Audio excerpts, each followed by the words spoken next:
مہمان سرا سے گزر کر ہم صحن انقلاب میں داخل ہو جاتے ہیں۔ اس صحن کا پرانا نام صحن عتیق تھا۔ یہ صحن حرم امام رضا میں بے حد خصوصیت کا حامل ہے۔ یہ سب سے قدیم اور پہلا صحن ہے۔ اسے امیر علی شیر نوائی نے 875 ہجری میں تعمیر کیا۔ سلطان حسین بیقارہ نے صفوی دور میں توسیع دی اور اس کے بعد افشارید اور قاچار ادوار میں صحن کی تزئین اور آرائش کا کام ہوا۔ حرم امام رضا میں نقش کاری، مینا کاری، محراب کی بناوٹ، ہر فن آپ کو یہاں درجہ کمال پر نظر آئے گا۔ صحن انقلاب کے اس بلند و بالا دروازے پر جو نقش کاری کی گئی ہے اس سے بھرپور معنویت آشکارا ہے۔ صحن انقلاب کے مشرقی حصے میں بلند و بالا نقار خانہ ہے۔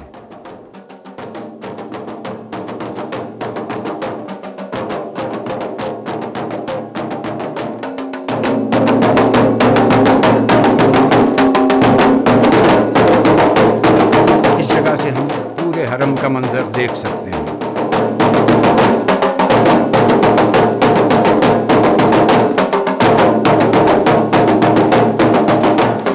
طویل عرصے سے آستانہ قدس رضوی کی روایت ہے کہ یہاں نقارہ بجایا جاتا ہے۔ مورخین کا کہنا ہے کہ 9ویں اور 10ویں صدی ہجری سے نقارہ بادشاہوں کی طاقت کی علامت کے طور پر بجایا جاتا تھا، لیکن آج یہ نقارہ اذان فجر اور اذان مغرب سے قبل بجایا جاتا ہے۔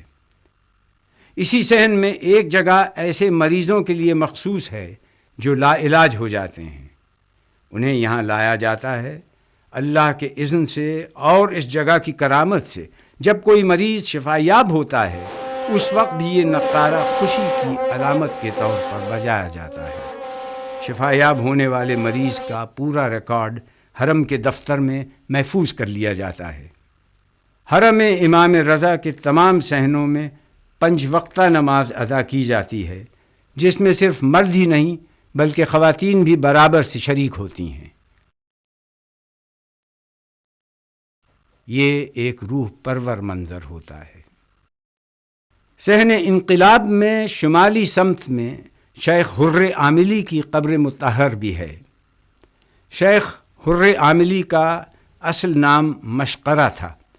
آپ کا تعلق لبنان سے تھا۔ آپ 1033 ہجری میں پیدا ہوئے۔ آپ کا انتقال 21 رمضان 1104 ہجری کو مشہد میں ہوا۔ آپ حر ابن یزید رہائی کی اولاد میں سے تھے۔ آپ کی مشہور کتاب وسائل الشیعہ ہے جو 30 جلدوں پر مشتمل ہے۔ اسی صحن میں بیرون ایران سے آنے والے زائرین کا دفتر بھی موجود ہے۔ یہ دفتر آستان قدس رضوی کی طرف سے زائرین کو مختلف قسم کی سہولتیں فراہم کرتا ہے۔ مشہد کے اسکولوں کے ننھے منھے بچے بھی یہاں آتے ہیں۔ انہیں آداب زیارت اور حرم کے مختلف حصوں کے بارے میں معلومات فراہم کی جاتی ہیں۔ صحن انقلاب کو عبور کر کے ہم بستہ شیخ طوسی میں پہنچتے ہیں۔ یہاں پر کتب خانہ امام رضا ہے۔ اس کتب خانے کو پورے ملک کے کتب خانوں میں خاص اہمیت حاصل ہے۔ اس کی بنیاد 612 ہجری میں رکھی گئی تھی۔ آج اس کو جدید سہولتوں سے آراستہ کر کے ایک وسیع لائبریری میں تبدیل کر دیا گیا ہے۔ یہاں دنیا کی تقریباً 57 زبانوں پر مشتمل کتابیں ہیں۔ زیادہ تر کتب فارسی اور عربی میں ہیں۔ اخبارات اور رسائل کا ریکارڈ رکھنے کے لیے ایک حصہ مخصوص ہے۔ 1400 مختلف عنوانات کے مطابق طبقہ بندی کی گئی ہے۔ کتب خانہ 3 منزلہ عمارت پر مشتمل ہے۔ یہاں 10 لاکھ سے زیادہ کتابیں رکھنے کی گنجائش موجود ہے۔ کتب خانہ اپنے مقررہ اوقات پر قارئین کے استفادے کے لیے اپنی خدمات فراہم کرتا ہے۔ صحن جمہوری اسلامی روضہ امام رضا میں سب سے بڑا صحن ہے۔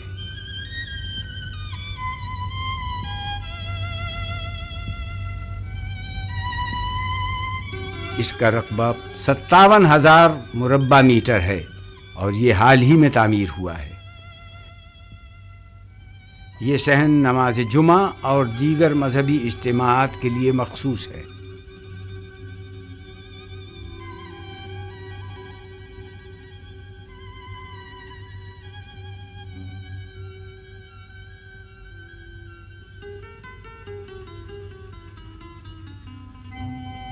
یہ قبلہ رخ اور مسجد گوہرشاد کی سمت خیابان امام رضا کی جانب ہے۔ صحن میں 4 بڑے بڑے دروازے ہیں، ان میں سے ایک سونے کا ہے۔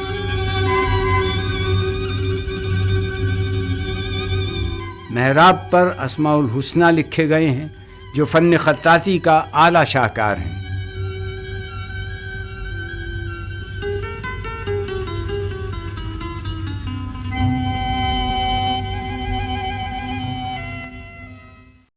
کہو کہ اللہ ہمیں معاف کر دے، اور وہی ہمارے گناہوں کو بخشنے والا ہے۔ حرم کے زیر زمین ایک وسیع و عریض قبرستان ہے، اس کا نام سامن الائمہ ہے۔ اس کے کئی حصے ہیں اور ہر حصے میں کئی 100 قبریں ہیں۔ پورے قبرستان میں یکسانیت رکھی گئی ہے۔ ہر قبر کا ایک نمبر موجود ہے جو مرنے والے کے پسماندگان کو دیا جاتا ہے، اس آسانی کو پیش نظر رکھتے ہوئے کہ وہ جب بھی ایصال ثواب کے لیے آئیں تو بغیر کسی دقت کے اس قبر تک پہنچ سکیں۔ اس قبرستان میں دنیا جہان سے لوگ سپرد خاک ہونے کے لیے لائے جاتے ہیں۔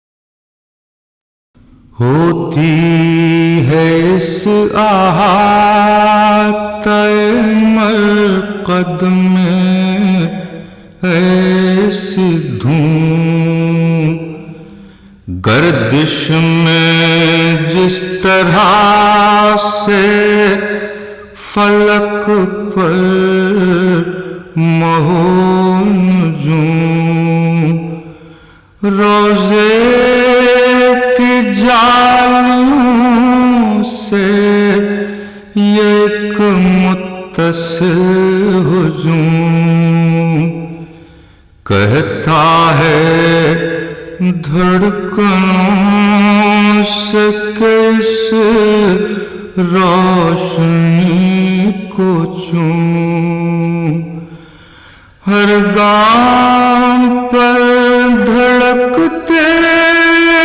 دلوں کا پیام لے، اے مشہد عظیم ہمارا سلام لے۔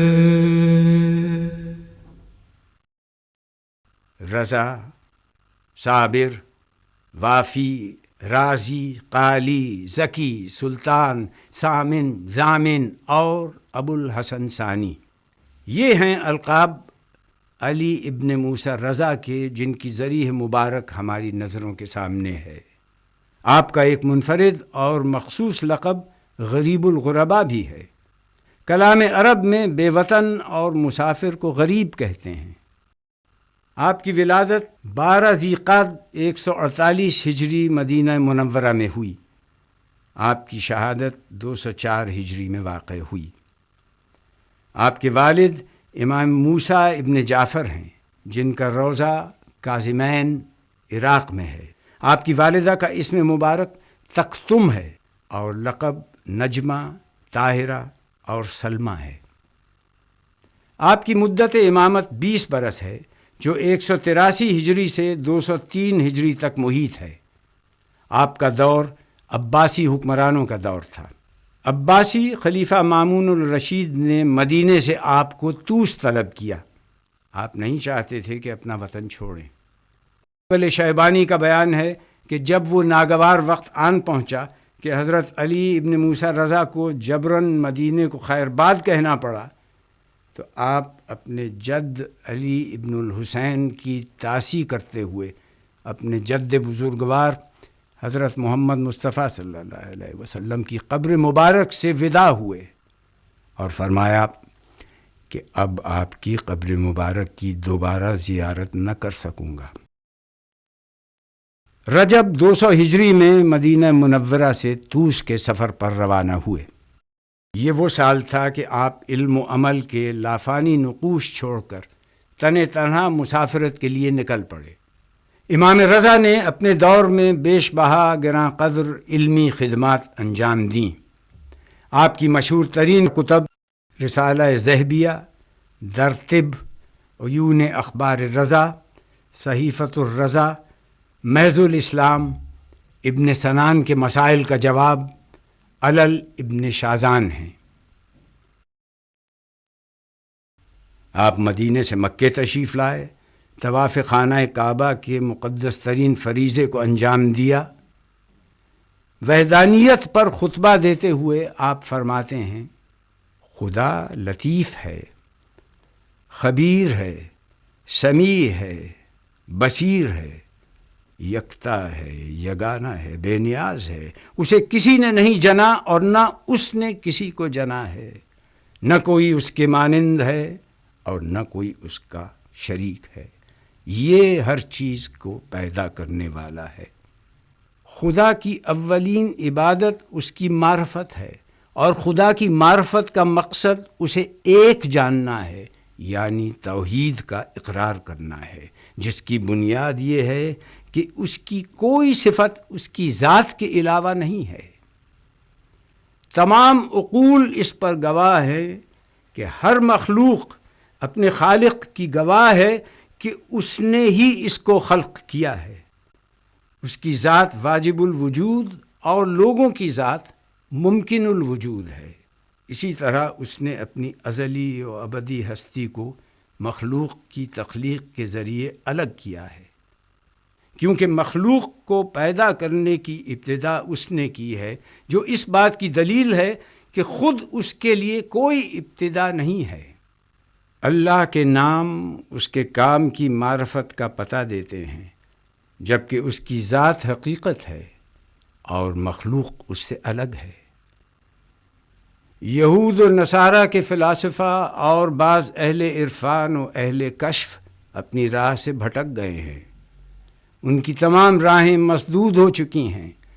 وہ کہتے ہیں کہ اللہ ایسا ہے، وہ اس لیے موجود تھا، وہ کب سے تھا، کہاں ہے، وہ کس طرف ہے، کب تک ہے۔ یہ وہ لوگ ہیں جنہوں نے اللہ کے لیے تشبیہ دی، اس کے لیے سبب تراشا، وقت میں مقید کیا اور اس کے لیے ظرف قرار دیا اور اس کے لیے انتہا کو قرار دیا اور اس کا ایک انجام تصور کیا۔ یہ تصورات خدا کے علاوہ کسی اور ہستی کے لیے تو ممکن ہو سکتے ہیں، لیکن خدا کے لیے نہیں، کیونکہ اس طرح یہ لوگ خدا کی ذات کے تجزیے کے قائل ہو گئے ہیں، اور جو اس کے تجزیے کے قائل ہو جائے گویا اس نے ذات کے علاوہ کچھ صفات اس کے لیے مقرر کر لیے ہیں، اور جو کوئی خدا کو اس طرح جانے گا وہ ملحد اور منکر ہے۔ بے شک اس کی ذات بے نیاز ہے، اسے کسی کی کوئی حاجت نہیں ہے۔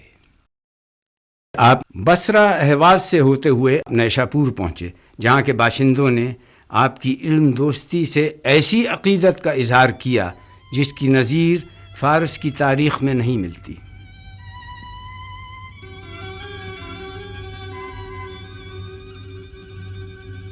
خلیفہ وقت مامون الرشید نے استقبال کیا اور آپ کو ولی عہد مقرر کیا۔ یہ منصب پا کر آپ مسرور نہیں ہوئے اور خلیفہ وقت سے یہ کہہ دیا تھا کہ مجھے امور سلطنت سے کوئی سروکار نہ ہوگا، نہ میں کسی کو معین اور نہ کسی کو معزول کروں گا۔ سجدوں سے ان کے حق کی گواہی بھی ہو گئی، ان کی نماز امر الہی بھی ہو گئی، ہر قول سے جو علم پناہی بھی ہو گئی، حیران ان کو دیکھ کے شاہی بھی ہو گئی، ایسے موتی حق ہے اطاعت انہی کی ہے، حاکم نہیں دل پہ حکومت انہی کی ہے۔ حرم امام رضا ہنری صلاحیتوں کا ایک بیش بہا سرمایہ ہے۔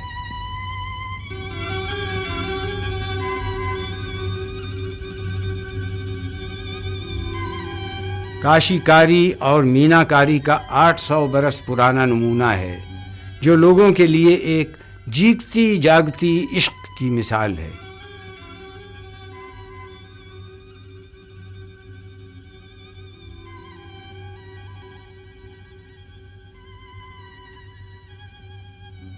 حرم میں فن تعمیر، کاشی کاری اور مینا کاری کا کام ہنرمندوں کی معدت اور فنکاری کا شاہکار ہے۔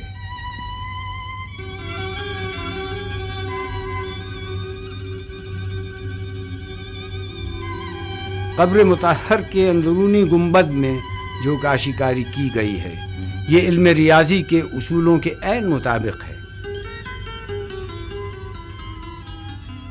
دنیا میں بہت کم کام ایسا دیکھنے میں آیا ہے۔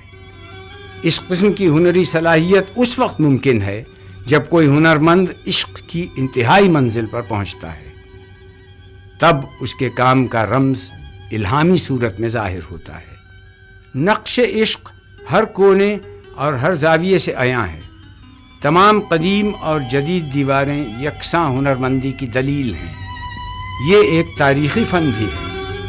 800 سال قبل نقاشی اور مینا کاری کا کام کرنے والے اور آج کے جدید نقاش میں ایک پلک جھپکنے کا بھی فرق محسوس نہیں کیا جا سکتا ہے۔ مشرقی ایران میں فن کاشی کاری کو زمانہ تیموری میں عروج حاصل ہوا۔ اسی زمانے میں اسلامی فن تعمیر کو بھی بے پناہ فروغ ملا۔ ہنرمندوں کی تمام صلاحیتیں بے پردہ ہو کر حرم کی دیواروں سے جلوہ نما ہیں۔ کاشی کاری میں رنگ کا استعمال نہیں کیا گیا ہے، بلکہ رنگین کاشی کے ٹکڑوں سے کام کی تکمیل ہوئی ہے۔ ابتدا سے آج تک جتنے بھی ہنرمندوں نے اس کام میں حصہ لیا ہے، اس میں ان کی یکسانیت کی تاریخ بے مثال ہے۔ آستان قدس نے ان تمام امور کو جو بظاہر ناممکن نظر آتے تھے، ممکن کر دکھایا۔ ہنرمندوں نے اس کام کو سینہ بہ سینہ محفوظ اور آنے والی نسلوں کو منتقل کیا ہے، اور اپنے عشق اور محبت کے جذبے کو امام رضا کی خدمت میں پیش کیا ہے۔ عاشقان امام رضا، جن میں بادشاہان سلطنت، روسا اور تجار بھی تھے، انہوں نے جو ہدیے امام رضا کی خدمت میں نظر کیے، وہ نوادرات گنبد کے اندرونی اطراف میں 9 خانوں میں محفوظ ہیں۔ یہ نفیس جواہرات ایک بکس کی صورت میں دیواروں پر نصب ہیں۔ آستان قدس کے پاس ان تمام جواہرات کی فہرست موجود ہے، جس سے معلوم ہوتا ہے کہ یہ تحفے کن بادشاہان وقت کی طرف سے نظر کیے گئے تھے۔ امام رضا کے عقیدت مندوں نے ان جواہرات کی قیمت کا اندازہ کیے بغیر ان کی خدمت میں پیش کیے۔ ان جواہرات کا تخمینہ لگانا ناممکنات میں سے ہے۔ وہ جواہرات جو دیکھے جا سکتے ہیں، اس خزانے کی ایک قلیل مقدار ہے۔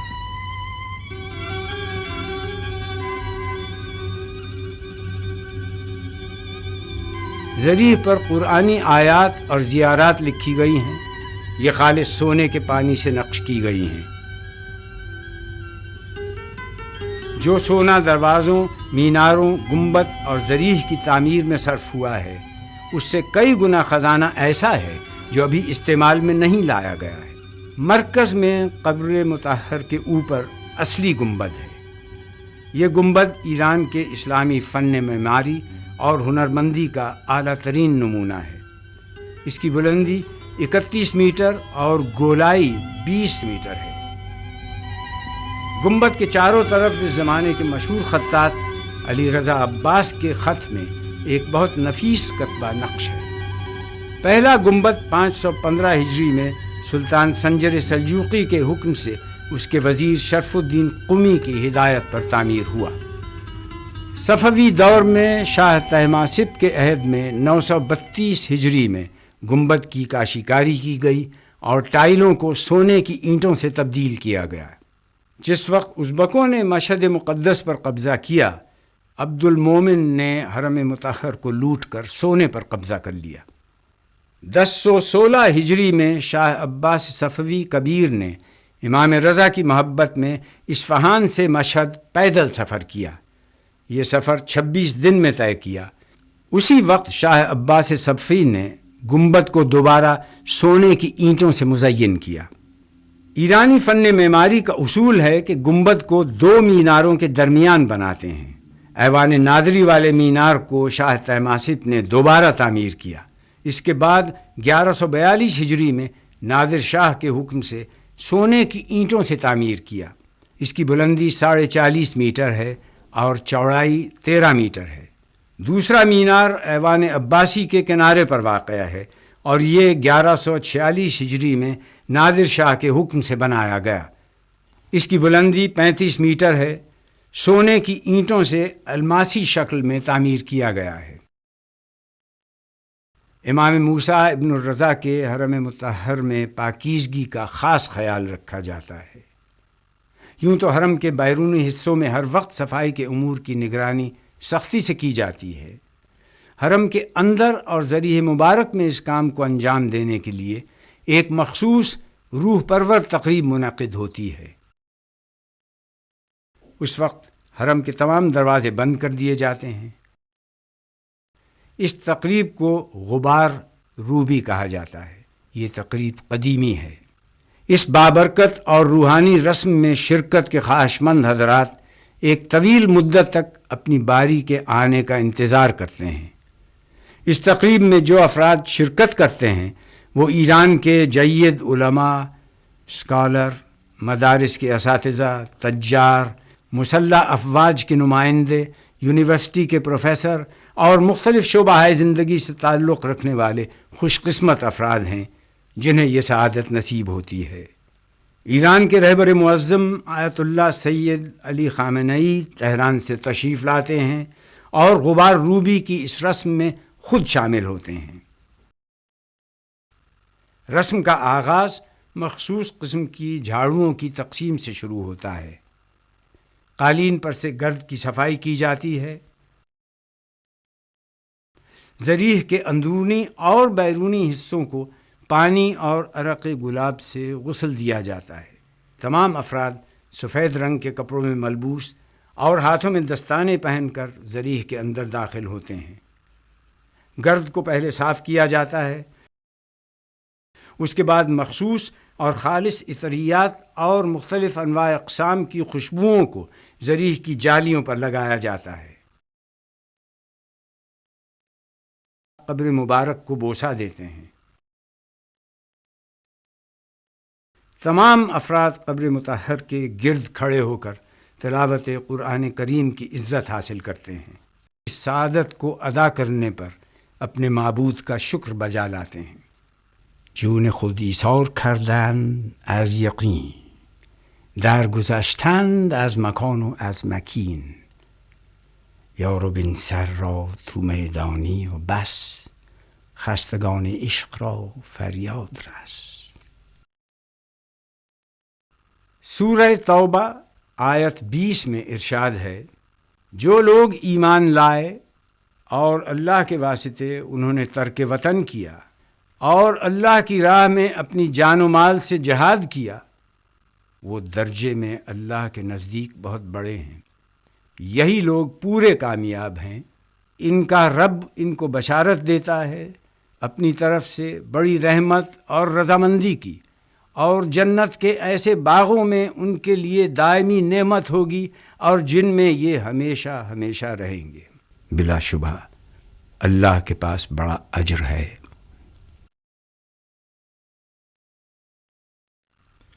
خاصان رب جو ان کے ابو جد ہیں سب کے سب، یہ بھی ہے خاندان رسالت میں منتخب،